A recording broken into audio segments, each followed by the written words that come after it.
Halo, assalamualaikum warahmatullahi wabarakatuh. Ketemu lagi dengan saya. Nah, ini sudah seminggu lagi mau Idul Adha. Persiapan apa yang harus kita lakukan selain dari mengasah pisau atau ya tetek bengeknya ya lah ya. Segala kita nyiapin pisau tapi kita lupa berolahraga.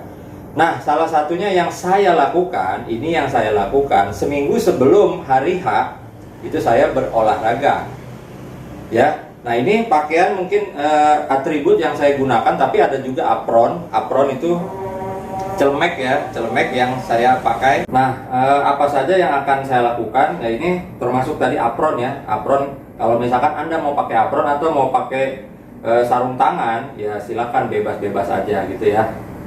Pisau ini memang pisau yang harus ditaruh di sini gitu ya. Maksudnya nanti ketika pemotongan kita gampang ngambilnya ya, nariknya gampang ya, nariknya gampang, terus naruhnya juga gampang ya, tinggal kesini. Tapi kalau Anda pakai golok ya silahkan aja punya asisten, terus motong ya dikasih gitu ya, karena golok jarang juga yang taruh di sini, walaupun ada waktu itu yang taruh di sini. Nah, ini safety, harus safety first ya, harus safety first.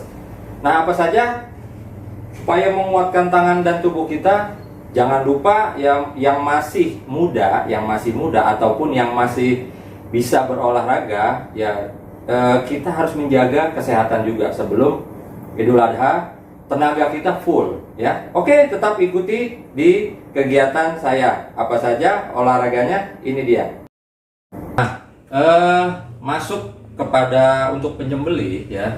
Ya, ini sih yang saya lakukan ya gitu. Yang saya lakukan untuk memperkuat tangan, bahu, dan kuda-kuda. Paling kita pakai ini ya, barbel.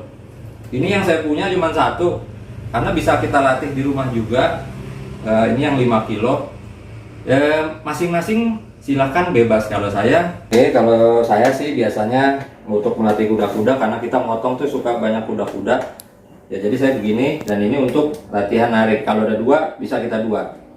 Bebas mau berapa aja, yang penting Anda lakukan setiap pagi atau mau tidur ya, setiap bangun tidur. Dan kalau saya setiap mau tidur dan pagi ya gitu ya.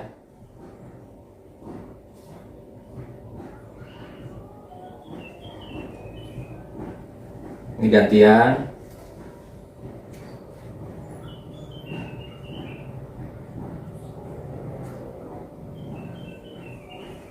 Nah, ini bisa juga yang biasa gitu ya. Mau pakai kuda-kuda juga bebas. Ini biasa. Terserah, bebas mau berapa kalinya. Yang penting seminggu itu dirutinin ya, biar otot kita nggak kaku.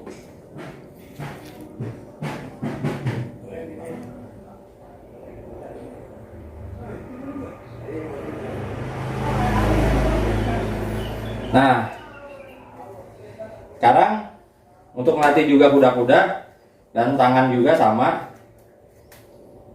Mungkin saya gini sini kali ya. Oke, gini, balik, ini, balik, ini, balik, ini, balik, ini.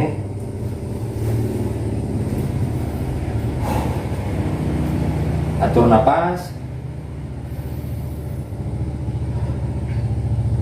Boleh banyak, jangan terlalu banyak dulu kalau misalkan belum pernah ngangkat barbel gitu ya, karena si urat nanti akan shock, jadi kita akan lemes. Pertama 5 aja, 5. Oke.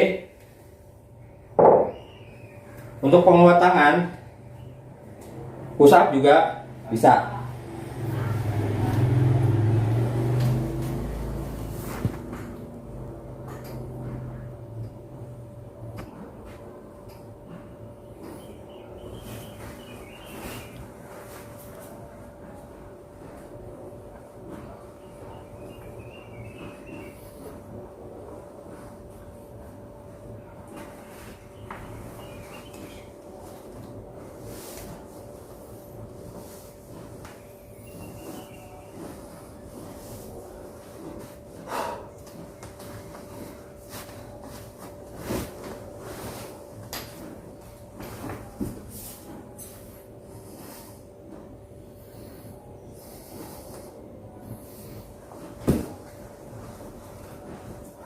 Atur napas.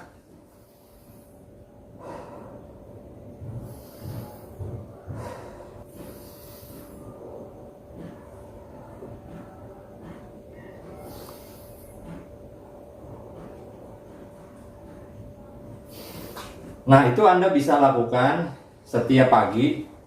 Nah, itu tadi Anda lakukan bisa setiap pagi atau di sore hari ataupun mau tidur ya. Kalau biasanya saya pagi dan menjelang tidur gitu. Nah, itu bisa dilakukan berapa putaran ya. Yang tadi nih misalkan push up, saya langsung sit up, saya langsung apa sih namanya nih? Ini buat nguatin kaki dan itu langsung handstand.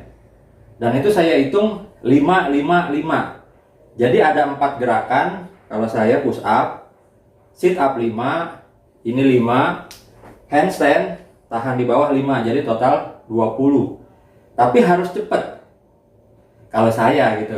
Jadi habis push up langsung sit up, langsung ini, terus langsung handstand pala di bawah. Ini buat menguatkan ini dan kaki. Jadi ketika kita di Idul Adha, bukan hanya sekedar begini nyari pisau yang tajam ke sana ke sini, pusing segala macam, tapi kondisi badan kita tidak dilihat. Saya yakin banyak juga pemotong-pemotong atau penyembelih-penyembelih yang masih muda. Ya, kalau masih 45, ya sebelum 50 juga 50 tahun itu masih ada yang keker juga saya lihat.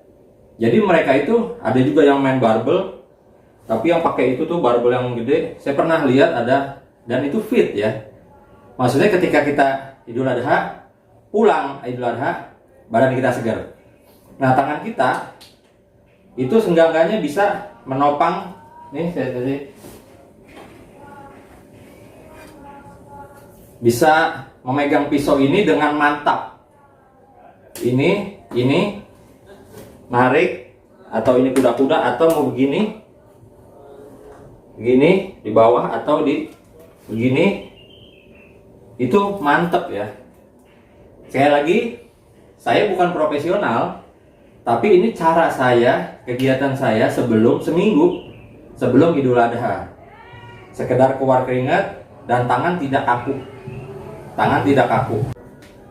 Nah, itu bisa Anda lakukan ya setiap mungkin. Kalau saya seminggu sebelum Idul Adha, tapi sebelum-sebelumnya saya juga sering melakukan olahraga seperti itu gitu ya. Jadi saya ambilnya tuh seminggu ya biar nggak kaget. Tapi kalau anda sekalian pengennya tuh 2 minggu atau 3 minggu sebelum Idul Adha ya lebih bagus lagi. Jadi badan kita tuh benar-benar siap tempur gitu ya. Maksudnya tuh siaplah gitu. Jadi nggak hanya memikirkan ini saja, tapi badan kita juga harus benar fit, motongnya bagus. Kalau misalkan ada motongnya begini ya silakan pakai barbel, silakan Anda begini. Kalau buat dorong ya, latihannya ini yang jarang diterapkan ya. Saya lihat jarang yang menerapkan olahraga sebelum Idul Adha. Jadi yang dibahas semua sebelum Idul Adha, pisau lagi, cari pisau yang tajam, cari yang stainless, cari yang karbon, cari yang harga murah, cari yang pusing. Tapi mereka tidak memikirkan kondisi mereka, ya, kondisi.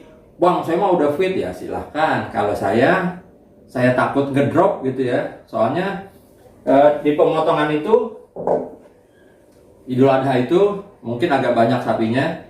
Dan kita butuh fisik, ya, kita butuh fisik yang bagus. Kecuali orang-orang udah uzur, gitu ya, yang belum ada regenerasinya, gitu ya.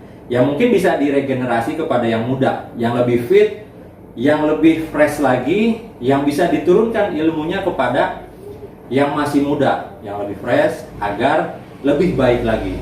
Tidak meremehkan orang yang sudah tua atau yang sudah uzur, tapi seenggaknya mesti kudu wajib harus punya regenerasi dari sekarang. Jadi jangan lagi nunggu nanti aja. Kalau dia nggak bisa, jadi udah langsung bisa tampil si regenerasi tersebut. Nggak usah ngajarin lagi. Jadi setiap tahun itu regenerasi harus diajarin, harus didampingin. supaya nggak nyari-nyari tukang jaga lagi. Jadi supaya nggak bingung, dan dilatih, semuanya dilatih, bukan hanya dari segi fikihnya, dari semua ini harus dilatih, karena ini memerlukan satu ilmu, yang kedua fisik. Ya mungkin itu saja dari saya, kurang lebihnya mohon maaf. Silahkan di subscribe bagi yang belum subscribe, kebanyakan juga nonton doang tapi di subscribe-nya juga enggak. Silahkan, mumpung ini masih gratis, jadi jangan cuma dilihat doang tapi nggak di subscribe. Kalau seumpama channel ini tidak bermanfaat, silahkan tinggalkan channel ini. Sekian dari saya, wassalamualaikum warahmatullahi wabarakatuh.